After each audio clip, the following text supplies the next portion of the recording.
If you've ever wanted a Dell XPS but didn't quite find yourself ready to pay the enormous price tag it comes with, but at the same time you didn't want to settle for the base Inspiron series, well, the Inspiron Plus series is kind of a bridge to that problem. And today we're having a look at the latest Dell Inspiron 14 Plus. It's been refreshed with some new configurations. So the one we have here today is rocking Intel's 12th Gen 12700H i7 Evo certified processor. That's a mouthful. 16 gigabytes of DDR5 memory. We also, of course, have Intel's integrated Iris Xe graphics. Additionally, a modest 512 gigabyte solid-state drive. Past that, we do have the latest Wi-Fi 6E standard as well as Bluetooth 5.2 on board. And finally, this is a 14-inch display with a QHD Plus resolution. There is a lot to talk about with this laptop. It's quite the exciting one and an interesting one as well. Today, we're going to see if the Inspiron 14 Plus is the upper mid-range laptop you've been waiting for. Let's get started. This laptop comes in packaging that's about as lame as it can get, but the saying goes that it's what's inside that actually counts. So let's have a look, shall we? Now, firstly, of course, you'll find the laptop itself, remove all that protective packaging, and here it is, the Inspiron 14 Plus in all its glory. Past that, you have a hefty 90-watt USB-C charging adapter. It's got quite the weight to it. And of course, the standard wall outlet charging cable piece.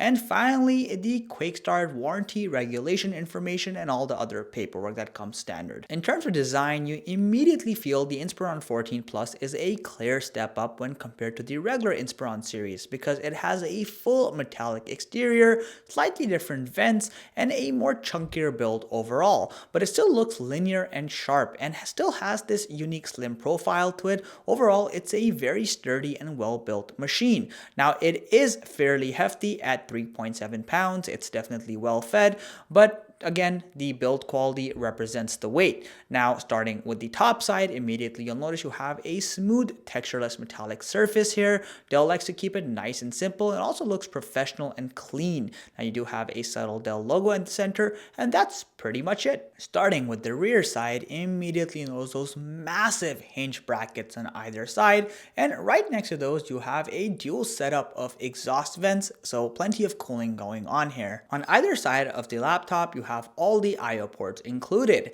So on one side, you have the DC charging port in case you want an alternative to USB-C charging, a heat exhaust vent. You also have the inclusion of a HDMI 2.0 port, a USB-A Super Speed port. You have one Thunderbolt 4 USB-C port with power delivery as well as DisplayPort functionality. Now on the other side, you have one more USB-A Super Speed port, an additional heat exhaust vent.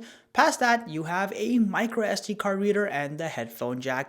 If I'm being honest, I/O port diversity isn't half bad here, though honestly, the stores included a full-sized SD card reader, as a micro SD card is just, well, it's a half measure in my opinion. Still here, I'm so happy to see that. Please consider subbing to this channel if you're enjoying the content. These videos take a ton of time and effort to make, and every time you sub or like this video, it genuinely keeps me motivated to provide more content just like this. Let's continue. The bottom of this laptop, just like the rest of it, has a nice metallic exterior, but what's really impressive here is the fact that you have plenty of air intake vents at the bottom, and despite being the non-dedicated GPU configuration, you still have a dual fan setup here, providing a generous amount of air inflow for a 14-inch laptop. You'll also notice on the bottom sides you do have two speaker grills, one on either side, meaning this is a bottom firing setup. As soon as you unfold this laptop, the quality goes up a notch because you have a two-tone glass and metal inner chassis. So the lower half has a full glass surface finish over here, and the palm rest is pretty large for a 14-inch laptop, so you get this illusion of having lots of space even if you don't necessarily have it. But the real MVP here is that massive trackpad. It seamlessly integrates with the rest of the chassis, also has a glass surface finish here. As you might have guessed, the clicks are tactile, smooth, and also precise. It's well calibrated. This is probably one of the best trackpads I've seen on a laptop in this price range, so A plus job there, Dell. The keyboard here is equally as impressive. So you do have the same keyboard style that you find on the standard non-plus Inspiron 14. The keycaps are well labeled. You have a full black keycap style here, and you'll also notice, of course, it's fully backlit. You do have a 2-in-1 power button that doubles as a fingerprint scanner. But the real magic here is when you type on this thing, you'll notice you have a tad bit more key travel than the standard Inspiron series of laptops. So that basically provides further tactility, a more smoother experience. It just feels really nice when you type on here, whether it's gaming, typing up an essay, or just typing in the password for your Hotmail account. You're gonna love it. The hinge quality is pretty good. You do have a slight amount of wobble, but nothing too bad. Overall, it's well tuned, and you have a approximate 145-degree tilt angle.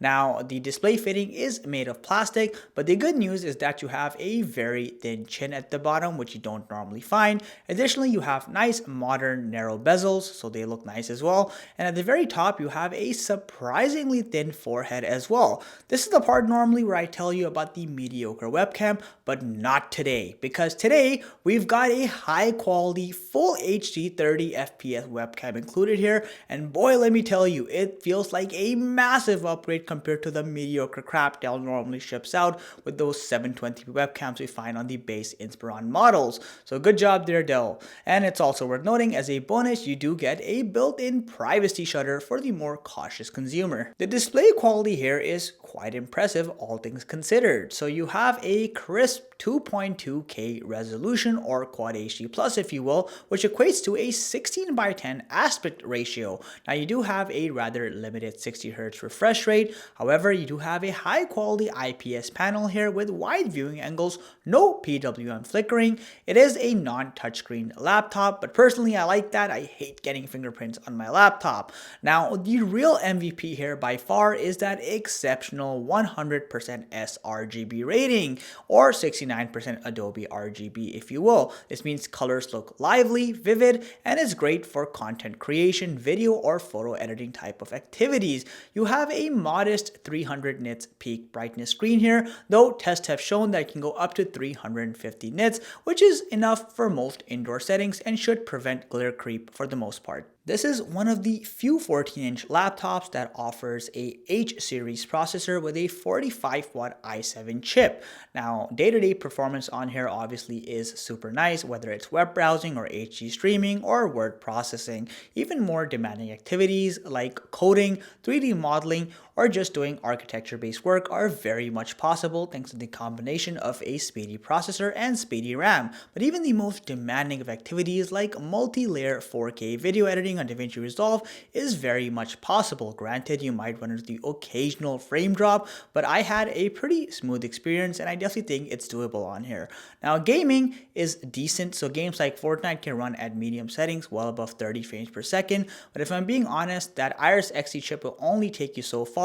If you are going to be regularly gaming on here, you may want to consider upgrading to the RTX 3050 configuration for that extra horsepower. Now, earlier I mentioned this laptop has a comprehensive cooling solution, and it definitely pays off. As we can see, under unrealistic peak loads, this laptop only hits a maximum surface temperature of just 42 degrees Celsius despite having a H-series chip. However, more realistic sustained loads will yield around 37 degrees Celsius, making this a fairly cool machine. Granted, if you go with the RTX 3050 configuration, these numbers might be slightly higher, but again, very well ventilated. Now, the fan noise, the median is about 33 decibels. However, you can hit a maximum noise level of about 50 decibels when you're doing 4K video editing or non-stop gaming. At around 7.5 hours, average runtime, battery life isn't all that impressive, doing average activities like web browsing, word processing, and even some light photo editing. But cheer up, because the redeeming grace here is the awesome speaker quality you get with this laptop. Despite having a bottom firing setup, the richness, the depth, and the overall loudness of the speakers here are top notch. I'd say they're second only to the likes of the MacBook Air, but have a quick listen for yourself.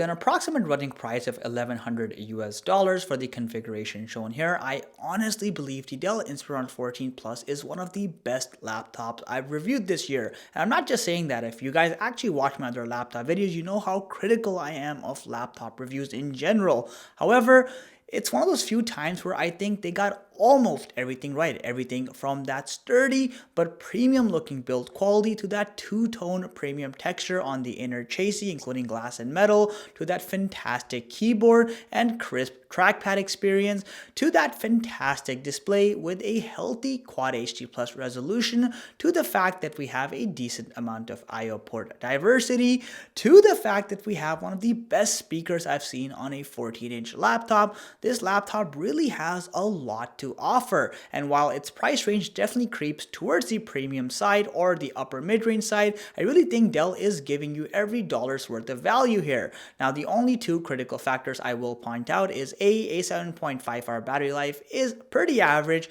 so if you need better battery life, you won't get that here. And secondly, I don't know why they didn't include a SD card reader. It would have been more preferable to the micro SD card reader, but again, if these things are not of concern to you, I can wholeheartedly recommend this laptop in this configuration and even in the slightly more powerful RTX 3050 configuration as well. So let me know what you think of the Inspiron 14 Plus. I'd love to hear your thoughts, and as always, if you enjoyed the content, please consider subbing to this channel and liking this video. It takes a ton of time and effort to make these, and I appreciate your support. Catch you in the next one.